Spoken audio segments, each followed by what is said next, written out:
네, 안녕하십니까. 경매 공매 시간입니다. 이번 시간에는 14번째로 공매 절차 해설에 대해서 알아보도록 하겠습니다.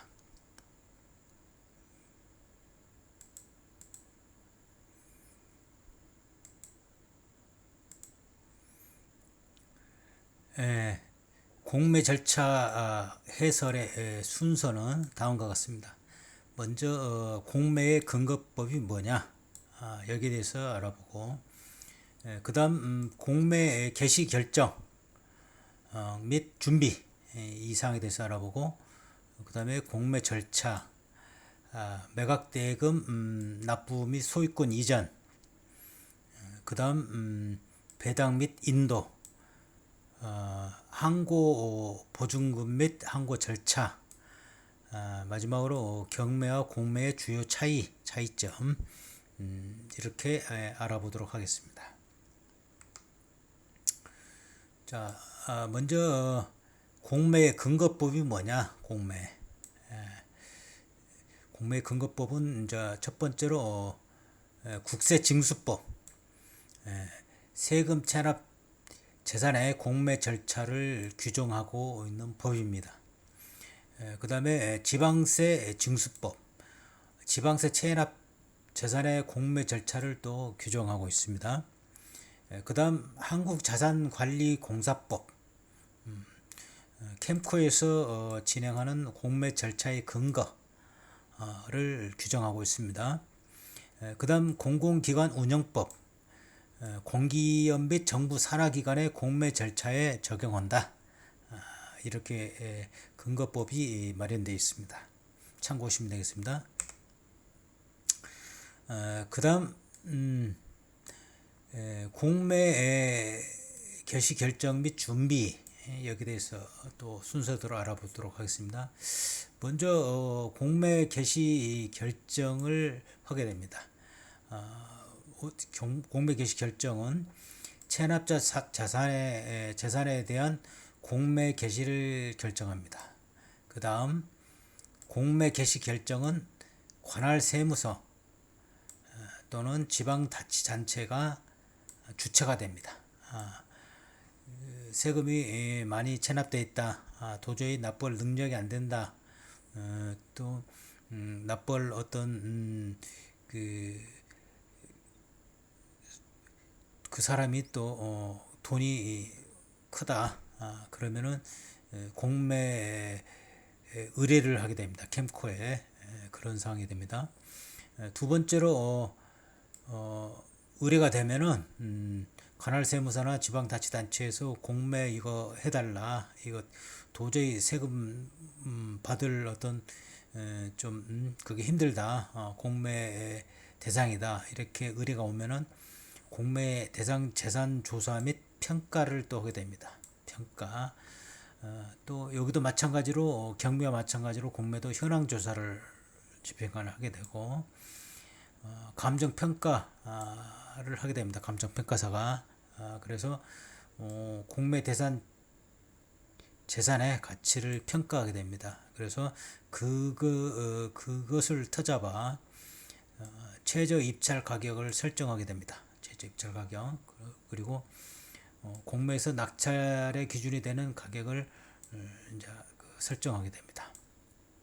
그 다음에 이제 그렇게 준비가 돼 있으면은 공고와 이제 홍보를 하게 됩니다. 공고는 공매 정보를 온비드, 우리 한국자산관리공사 공매 플랫폼이 있죠. 사이트 플랫폼에 의해 공개를 하게 됩니다. 그리고 또 신문이나 공공 매체를 통해서 공매 내용을 공지하게 됩니다. 그다음 이제 공매 절차를 보면은 공매 절차를 보면은 첫 번째 입찰 및 보증금을 이제 납부를 해야 됩니다. 입찰 참가자는 공매 참가자는 최저 입찰 가격의 10% 이상을 입찰 보증금으로 납부를 하면 됩니다. 이거는 다 캠코에서 하면은 다 전자로 하니까 바로 거기에 납부를 하면 됩니다. 낙찰자가 대금을 안 납부하지 않을 경우에는 보증금이 몰수가 됩니다. 보증금. 검색으로 찾은 결과입니다. 이것도 마찬가지로 낙찰자가 대금을 납부하지 않으면은 보증금이 몰수가 됩니다. 입찰 방식은 기명 입찰이나 익명 입찰 뭐 이 두 가지로 진행됩니다. 그리고 최고가 입찰자가 낙찰자로 당연히 결정이 됩니다. 입찰 방식은. 그 다음에 이제 이렇게 입찰 방식이 결정되고 낙찰자를 최고가 입찰자가 낙찰자로 이제 결정되는데 이제 낙찰자 결정하기 위해서 이제 개찰을 하게 됩니다. 개찰 및 낙찰자 결정. 입찰이 마감되면은 개찰을 통해 최고가 입찰자를 선정을 하게 됩니다. 최고가 입찰자를 선정하게 되고 차순위 입찰자도 선정하여 최고가 입찰자가 대금을 납부하지 않거나 어떤 문제가 생기거나 그러면 그때를 대비해서 낙찰 취소를 대비해서 차순위 입찰자도 이렇게 결정하게 됩니다. 그다음 대금 낙찰 대금 납부 및 소유권 이전. 낙찰 대금 납부.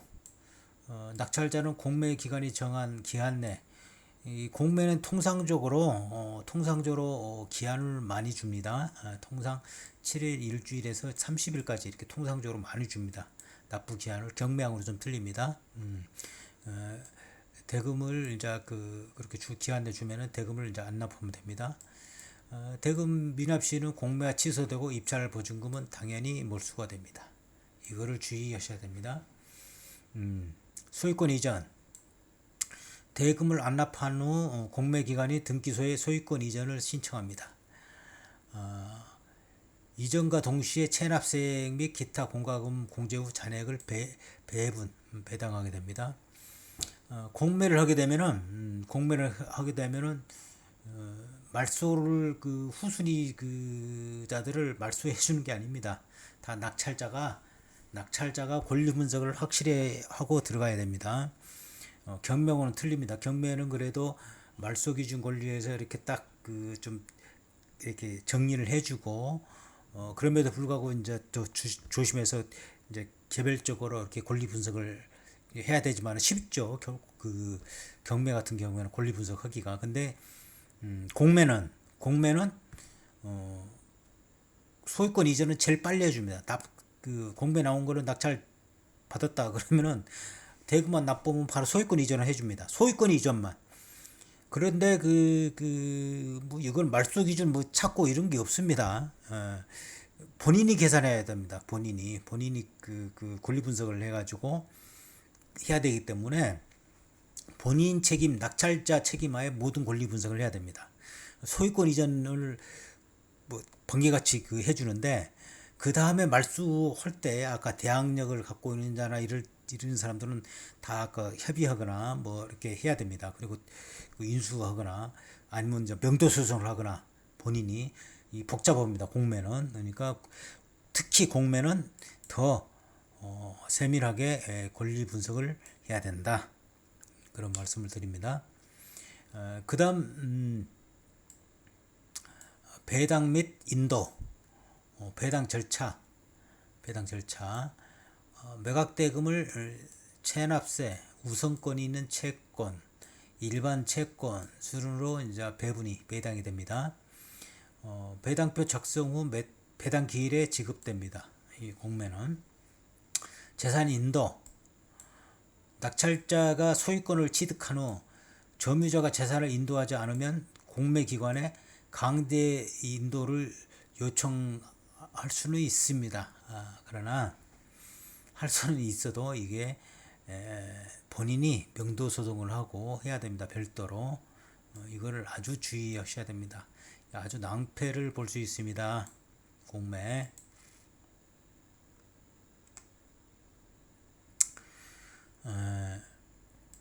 항고 보증금 및 항고 절차. 항고 보증금. 만약에 이제 어떤 이해관계자가 이 공매가 문제가 있다, 이의가 있다, 잘못됐다 이렇게 하면은 또 항고 절차를 또 여기서도 인정을 해줍니다. 공매 결정에 대한 불복 시 낙찰 금액의 10%를 보증금으로 공탁을 해야 항고가 가능합니다. 무조건 문제가 있습니다 이의 신청하면 받아들여진 게 아니고 일단은 낙찰 대금의 10%를 보증금으로 공탁을 해야 됩니다. 공탁. 항고가 기각되면 보증금은 몰수되어 배당금으로 포함돼서 배당이 됩니다. 그러니까 항고를 한다 하더라도 특별히 법원에서 잘못됐다거나 뭐가 절차상의 문제가 없다면은 뭐 함부로 하는 게 아닙니다. 그냥 보증금이 기각되고 보증금이 몰수가 될 수 있습니다. 이걸 아주 주의하셔야 됩니다. 항고 절차. 공매에 대해 이의가 있는 이해관계인은 행정심판, 행정소송을 통해 구제받을 수가 있습니다. 이것도 절차가 복잡하죠. 돈도 들어가고 그러니까 공매나 경매는 하는 이유가 뭐겠습니까?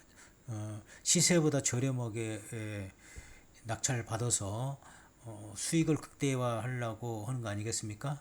그런데 그런 권리 분석이나 이런 것들을 소홀히 하고 하면은 아주 낭패를 보겠죠. 이거 그냥 일반 매매하고 말지 이렇게 해가지고 일반 매매보다 돈이 더 들어가면은 그게 공매나 경매하는 실익이 없지 않습니까? 그거를 아주 주의하셔야 됩니다. 그 다음에 마지막으로 경매와 공매를 또 한번 비교를 해 보겠습니다.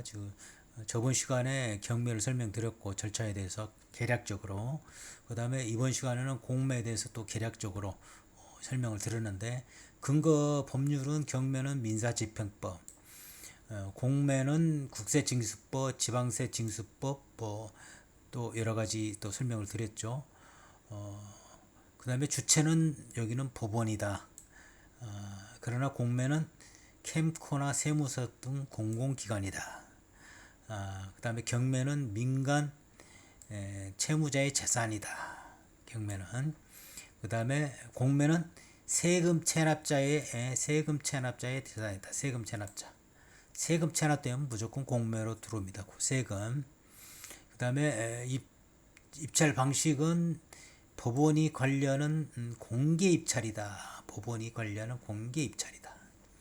공매는 온비드나 공매기관에서 관리하는 입찰 방식이다. 그러니까 뭐 수의계약도 할 수 있고 막 그래요. 공매는 유찰됐다.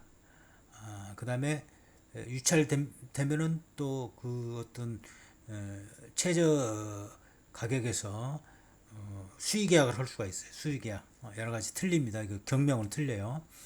그래서 또 그 공매 시간 이렇게 또 자세히 또 설명드릴 때 그거를 또 설명드리도록 하겠습니다.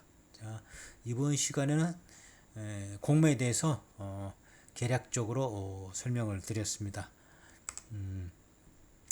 오늘 수고하셨습니다. 다음 시간에 또 경매 용어에 대해서 이렇게 또 설명하는 시간을 갖도록 하겠습니다.